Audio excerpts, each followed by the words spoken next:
Yes, dear students, good morning to all of you बच्चों. We are going to start the unit chemistry in everyday life. It's a general unit. कुछ चीज़ें हैं जो आपको यहाँ पर ध्यान में रखनी है. I am going to tell you one by one. ये ड्रग्स क्या होते हैं बच्चों? ड्रग्स वो केमिकल्स होते हैं जिनका मोलर मास जो है कम होता है ना. ड्रग्स जो होते हैं बच्चों, इनका जो मोलर मास होता है वो कम होता है. तो we can say that drugs are the chemicals, है ना. यदि हम ड्रग्स की बात करें तो वी कैन से दैट, हम कह सकते हैं कि drugs are the chemical of low molar mass 100 to 500 micron. ठीक है. और वो जो मॉलिक्यूलर टारगेट पर ही अटैक करते हैं, क्योंकि जब मॉलिक्यूलर टारगेट पर अचीव करेंगे तो ही हमारे बॉडी को रिलीफ मिलेगा. ठीक है. और ड्रग्स के द्वारा ट्रीटमेंट का जो क्योर है उसको हम क्या बोलते हैं? कीमोथेरेपी. भाई केमिकल्स है ना. Drugs are nothing but the chemicals and the treatment of disease with the help of chemical is called as chemotherapy. तो ड्रग्स को बच्चों हम 3 कैटेगरी में डिवाइड करते हैं. We divide the drugs into 3 categories. Drugs को हम कितने कैटेगरी में डिवाइड करते हैं? We divide the drugs into 3 categories on the basis of pharmacological effect, on the basis of drug action and on the basis of chemical structure. कि उसका chemical structure कैसा है, उसका एक्शन क्या करती है और उसका फार्मोलॉजिकल इफेक्ट क्या है और उसका मॉलिक्यूलर टारगेट क्या है. इन बेसिस पे हम जो है बच्चों ड्रग्स को डिवाइड करते हैं. अब ड्रग्स ये बच्चों कई टाइप की होती है जो आपको ध्यान में रखना है. जैसे एनाल्जेसिक. एनाल्जेसिक्स वो ड्रग्स होती हैं which reduce pain, है ना, due to which we can get relief from pain. ये क्या करती है? हमारा जो नर्वस सिस्टम है उसको डीएक्टिवेट कर देती है और जिससे कि हमें पेन महसूस नहीं होता. ये जो एनाल्जेसिक है बच्चों, ये 2 टाइप की होती है, नॉन नार्कोटिक्स और दूसरी होती है नार्कोटिक एनाल्जेसिक. ठीक है. नॉन नार्कोटिक एनाल्जेसिक्स क्या होती है? जो केमिकल से मिलकर बनती है ना. एग्जाम्पल इंपॉर्टेंट है, पेपर में ज्यादातर एग्जाम्पल पूछा आता है.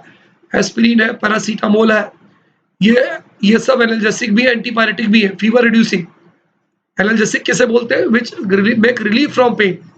और एंटीपायरेटिक किसे बोलते हैं? Which make relief from fever. तो ये नॉन नार्कोटिक्स ड्रग्स वो है जो केमिकल से ही केवल बनती है. अच्छा, ये नार्कोटिक्स ड्रग्स है जो जो आपके मॉर्फिन, हीरोइन, है ना, ये ड्रग्स ये जो है प्लांट प्रोडक्ट्स होते हैं. मॉर्फिन है, हीरोइन है, कोडीन है ना, नशे वाले जो प्रोडक्ट्स हैं, इनसे जो ड्रग्स बनती है उनको हम बोलते हैं नार्कोटिक ड्रग्स. कभी कभी बच्चों हमको इनका नाम भी पूछा जाता है. एस्पिरिन का क्या नाम होता है? तो एसिटाइल सैलिसाइक्लिक एसिड, है ना. एस्पिरिन का नाम क्या होता है? Acetyl salicylic acid. कभी कभी हमसे पैरासीटामोल का नाम पूछा जाता है, तो पैरासीटामोल का नाम क्या होगा? N acetyl p aminophenol. ये ध्यान रखिएगा. चलिए, तो एनाल्जेसिक को हम 2 में डिवाइड करते हैं. मैंने आपको बता दिया था, नॉन नार्कोटिक ड्रग्स और narcotic drugs. Non narcotic drugs जो होती है वो नॉन एडिक्टिव होती है, क्योंकि इनमें नशा नहीं होता, है ना. पेशेंट अगर खाता है तो छोड़ देता है, जैसे एस्पिरिन है, पैरासीटामोल है ना. जबकि मैंने अगर आपको बोला है ये नहीं, जबकि जो नॉन नार्कोटिक्स ड्रग्स है ये इफेक्टिव होती है ना. ये इनके बारे में भी है, एंटी ब्लड क्लॉटिंग होती है. जबकि जो नार्कोटिक ड्रग्स होती है ये एडिक्टिव होती है, क्योंकि नशे वाली चीजें इन पर मिली होती हैं. ठीक है. तो इसका हाई डोज जो है वो पॉइजनस भी हो सकता है, व्यक्ति मर भी सकता है ना. मॉर्फिन है, कोकीन है, बहुत सारी चीजें इसमें होती हैं. These are mainly used to relieve post operative pain, cardiac pain and pain of terminal cancer and during labour. ज्यादा पेनफुल चीजों के लिए हम तो ड्रग लेते हैं बच्चों, वो हम नार्कोटिक्स ड्रग लेते हैं. Next, neurologically active drugs. कभी कभी हमसे पेपर पूछाता है, what do you mean by neurologically active drugs? Neurologically active drugs वो होते हैं जो हमारे नर्वस सिस्टम को डीएक्टिवेट कर देते हैं, जिससे हम अनकॉन्शियस हो जाते हैं. हमारी मतलब अनकॉन्शियस मतलब कि शरीर को कुछ चीज महसूस नहीं होती है. ट्रैंक्यूलाइजर, इनमें पहली कैटेगरी आती है ट्रैंक्यूलाइजर. ठीक है. Treatment of stress, mild and सब मेंटल डिजीजेस, इससे जो है ठीक हो जाते हैं. इसको हम साइकोथेरेपेटिक ड्रग्स भी बोलते हैं. Tranquilliser is also called as psychotherapeutic drugs भी बोलते हैं. इनके एग्जाम्पल पेपर में ज्यादातर एग्जाम्पल ही पूछे जाते हैं. एंटी डिप्रेसेंट, इप्रेनोजॉइड, फेनेजाइन एटसेट्रा, है ना. ये डिप्रेशन में काम आती है दवाएं. क्लोरोडाइजोपेक्साइड और मैप्रोबेट, ये भी ट्रैंक्यूलाइजर्स होते हैं बच्चों. बारबियोरेट्स, सिकोनल, ल्यूमिनल, विकोनल, हाइपोटोनिक स्लीपिंग ड्रग्स होते हैं. जितने भी बच्चों ये ट्रैंक्विलाइजर्स होते हैं, ये बेसिकली नींद लाने वाली दवाइयां होती हैं। Reserpine, reserpine, a tranquilliser is obtain from Indian plant Rauwolfia सर्पेंटिया।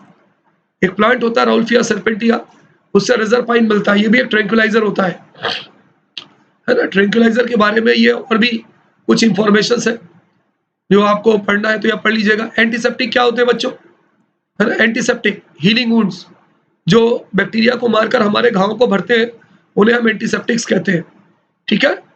Common example of antiseptics are, ये दिया डेटॉल, डेटॉल सबसे कॉमन एग्जांपल है। डेटॉल किस किस का मिक्सचर होता है, is a mixture of chloroxylenol and terpineol, ठीक है।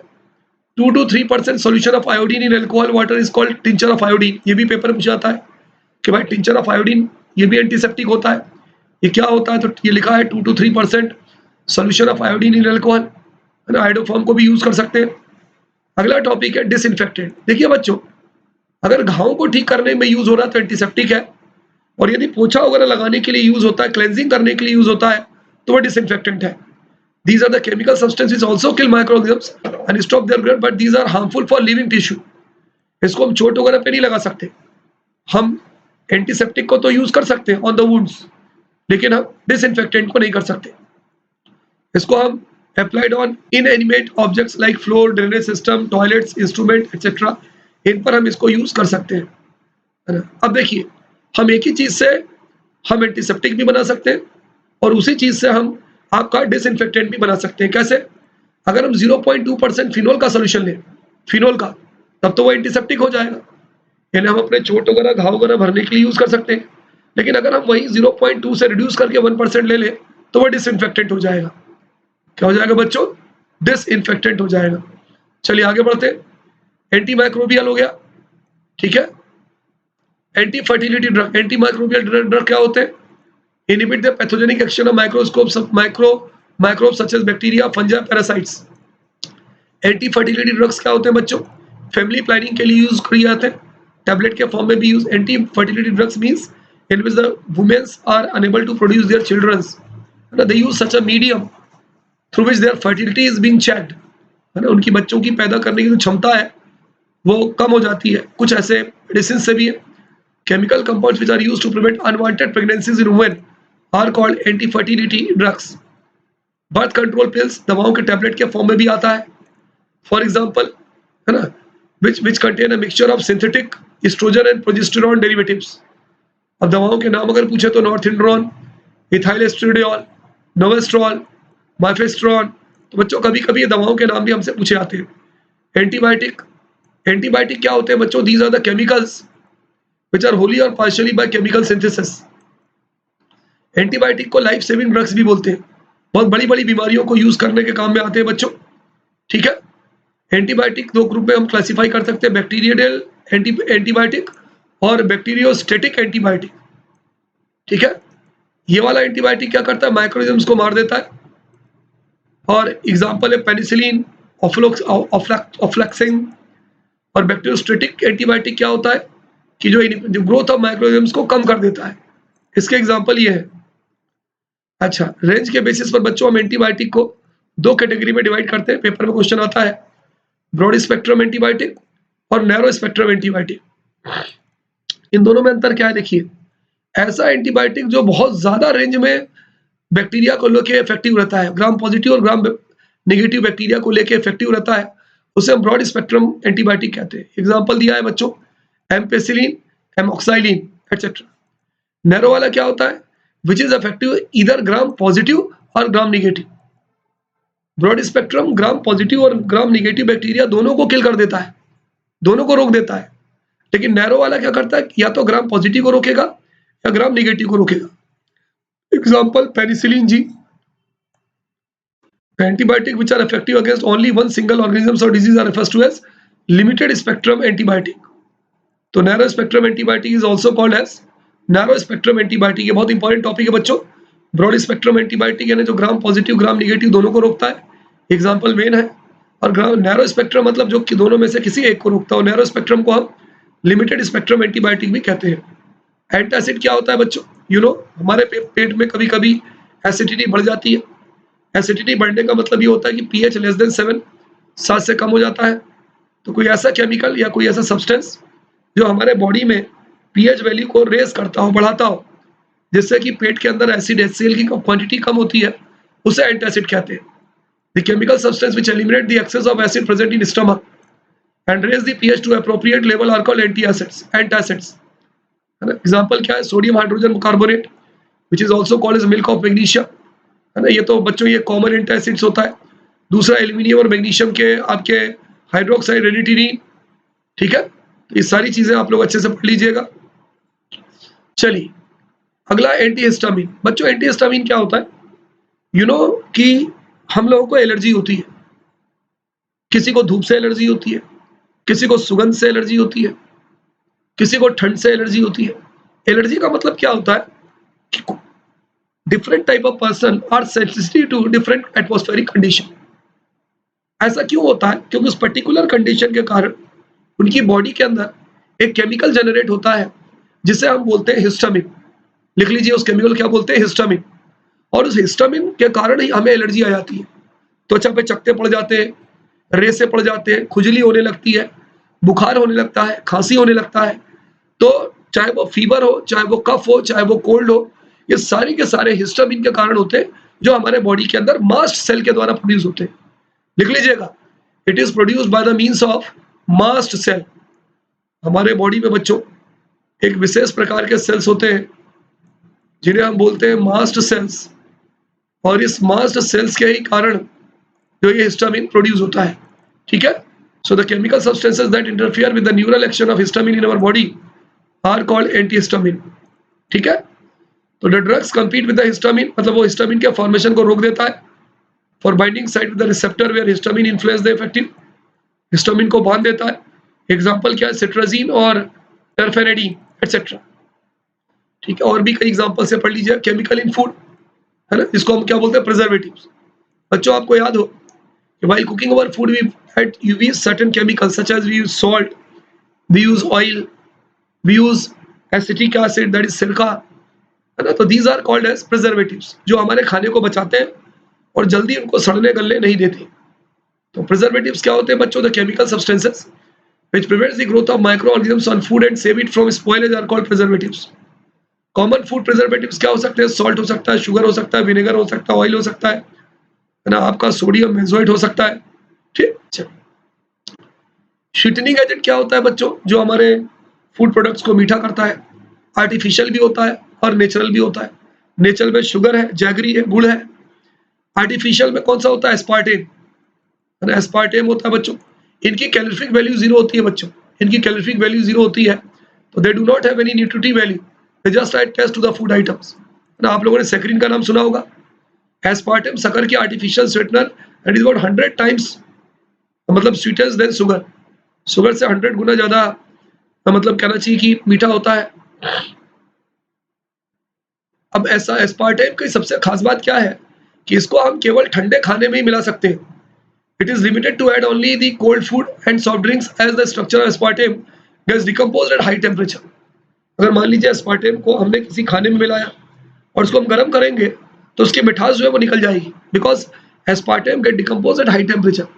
इसलिए हम इसको कोल्ड ड्रिंक्स या सॉफ्ट ड्रिंक्स में ही मिला सकते हैं। एलिटेम, ये अगला है बच्चों, एलिटेम, सुक्रालोज, सैकरीन, है ना, इनके बारे में आप पढ़ लीजिएगा। Saccharin chemical it is orthosulpha benzamide, है ना, it helps to control calorific intake caused by sugar in diet. Antioxidants क्या होते हैं बच्चों? Important necessary chemicals that act as food additives and helps in preservation of our food by retarding the action of oxygen on food is called as antioxidant। दो बहुत ही important जो antioxidant है बच्चों जिनके बारे में मालूम होना चाहिए, BHT एंड BHA। वैसे नाइट्रोजन गैस भी होती है, आप लोगों ने देखा होगा जो पैकेट्स होते हैं वो उनके अंदर एयर भरी होती है, तो एक्चुअली वो नाइट्रोजन गैस होती है। That as antioxidants, food preservative काम करती है। दो एंटीऑक्सीडेंट्स ये भी हैं, BHT butylated hydroxyl toluene and BHA butylated hydroxy aniline. Chemicals in cleansing actions बच्चों, साबुन है, साबुन क्लेंजिंग एक्शन सोप करता है। ठीक है, मिसल बनाता है, इसके बारे में डिटेल में मैंने आपको सरफेस केमिस्ट्री में पढ़ाया था। साबुन को बनाने की प्रोसेस क्या कहलाती है? सोपेनिफिकेशन। इज इट क्लियर बच्चों? तो with the help of saponification we can add prepare soap. and a soap form micelle, and micelle cleans our cloth by the process of emulsification. है ना, मैंने आपको पढ़ाया था सिंथेटिक डिटर्जेंट, है ना, वो जो हमारे कपड़े को साफ करता है. They can be used in both soft and hard water. है ना, डिटर्जेंट का देखिए सोप और डिटर्जेंट में ये अंतर है कि soap can be used in soft water but not in hard water, whereas detergent can be used in soft and hard both water. तो डिटर्जेंट बच्चों 3 टाइप के होते हैं. एनायनिक डिटर्जेंट, ठीक है, जिनमें बड़ा वाला पार्ट जो है वो नेगेटिव पार्ट होता है. क्लेंजिंग एक्शन जो है वो एनायन के कारण होता है. मोस्टली ये जो है सोडियम सॉल्ट ऑफ सल्फोनामाइड्स होते हैं, और इनको यूज जो किया जाता है widely used in household detergent test and toothpaste. Anionic detergent example sodium lauryl sulphate. ये ध्यान रखना, सोडियम लॉरिल सल्फेट जो है widely used in household detergent and toothpaste. ये सोडियम लॉरिल सल्फेट का स्ट्रक्चर है, ध्यान दीजिएगा. कैटायनिक डिटर्जेंट, इनके अंदर large of these detergent in cationic. Chemically, they are quaternary ammonium salt of amines. They have a great germicidal properties but expensive in cost. That is why they are limited in use. Example, cetyl methyl ammonium bromide. ये example, इसका example है. अगला है non ionic detergent. ऐसा detergent जिनमें कोई charge ही नहीं होता, उनको हम नॉन आयनिक डिटर्जेंट कहते हैं, जैसे कि स्टेरिक एसिड है. These type of detergent do not contain only ions. They consist of alcohol as the main component and have high molecular mass. ये ध्यान रखिएगा. They are used in dishwashing detergent. है ना, एग्जाम्पल हम बोल सकते हैं कि इसका एग्जाम्पल स्टेरिक एसिड और पॉलीथीन ग्लाइकोल को जब मिलाते हैं, stearic acid and when polythene glycol is added then they form non ionic detergent. ठीक है, ये थोड़ा सा समराइज है बच्चों, इसको एक एक बार जरूर देख लेना कि कॉम्पिटिटिव इनहिबिटर्स क्या होते हैं. They compete with the natural abstract for binding the active sites of enzyme. Non-competitive inhibitors क्या होते हैं, है ना, जो नहीं बनाते. Antagonists क्या होते हैं, they bind the receptor site and inhibit in binding the natural chemical messenger. है ना. Antacids क्या होते हैं, ये मैंने आपको बता दिया, जो एसिडिटी को कम करते हैं. Antihistamines क्या होते हैं, जो शरीर में हिस्टामिन को कम करके एलर्जी नहीं होने देते. ये इसके एग्जाम्पल है, एग्जाम्पल देख लीजिएगा. ट्रैंक्विलाइजर्स क्या होते हैं, they affect the neurotransmission mechanism for our nerve to receptor. ये इनके एग्जांपल्स है ना. बारबिट्रेट्स क्या होते हैं, क्लास ऑफ ट्रैंक्विलाइजर, एक प्रकार के ट्रैंक्विलाइजर ही होते हैं. एनाल्जेसिक्स क्या होते हैं, रिड्यूस पेन. 2 टाइप का मैंने पढ़ाया था, नॉन नार्कोटिक्स और नार्कोटिक्स. ऊपर वाला नॉन एडिक्टिव होता है, नीचे वाला एडिक्टिव होता है. ये ओपियम प्रोडक्ट से मेनली बनते हैं. अफीम जानते हो ना, मॉर्फिन, कोडीन, हेरोइन, और ये aspirin and paracetamol. Non narcotics जो है ये एनाल्जेसिक भी हो सकते हैं और एंटीपायरेटिक भी हो सकते हैं. एंटीबायोटिक 2 प्रकार का होता है, बैक्टीरिसिडल और बैक्टीरियोस्टेटिक्स. इसको हम वो भी बोलते हैं, क्या बोलते हैं कि ठीक है, ये इनके एग्जांपल्स हैं, देख लीजिएगा. पेनिसिलिन, इनके बारे में डेटॉल के बारे में मैंने आपको बताया. ठीक है, एंटीसेप्टिक और डिसइंफेक्टेंट में क्या अंतर है, मैंने बता चुका हूँ. Antiseptics can be used in with living tissues but disinfectant cannot be used with living tissue. Anti fertility drugs basically family planning के लिए यूज करते हैं. इनके एग्जांपल्स हैं, सैकरीन आर्टिफिशियल स्वीटनर है, 550 टाइम्स स्वीटर देन शुगर है ना. Ortho सल्फोबेंजामाइड इसका नाम है. एस्पार्टेम, सबसे इंपॉर्टेंट चीज बताया कि it is unstable eight high temperature. गर्म करने पर ये खत्म हो जाता है. ये 100 टाइम्स स्वीटन होता है मीठी शुगर से, और ये 550 टाइम्स होता है. ठीक है, एंटीऑक्सीडेंट्स क्या होते हैं, BHT और BHA. सल्फर डाइऑक्साइड भी होती है ना, और आपका नाइट्रोजन भी होता है. साबुन क्या होता है, डिटर्जेंट 3 टाइप के होते हैं, anionic detergent, cationic detergent, non ionic detergent. ठीक है, तो इस तरह से बच्चों इन सारी चीजों को एक बार अच्छे से आप रिवाइज कर लीजिएगा. इज इट क्लियर बच्चों?